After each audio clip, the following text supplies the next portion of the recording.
మొదటి రోజు కథ విన్నప్పుడు నేను మనస్ఫూర్తిగా వెళ్ళి నేను హక్ చేసుకున్నాను.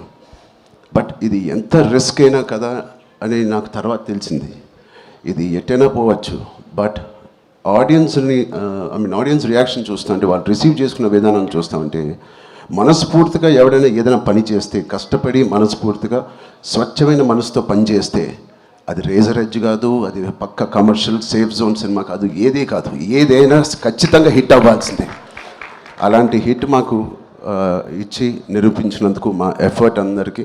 So across India and abroad ప్రతి ప్రేక్షకుడికి, ప్రతి చిన్న కుర్రోడికి, చిన్నపిల్లలకి, వాళ్ళు తీసుకెళ్ళిన వాళ్ళ తల్లిదండ్రులకి, వాళ్ళతో పాటు వెళ్ళిన అమ్మమ్మలకి, తాతయ్యలకి, కొత్త కొత్త ఆడియన్స్ని చూస్తాం మేము థియేటర్లో.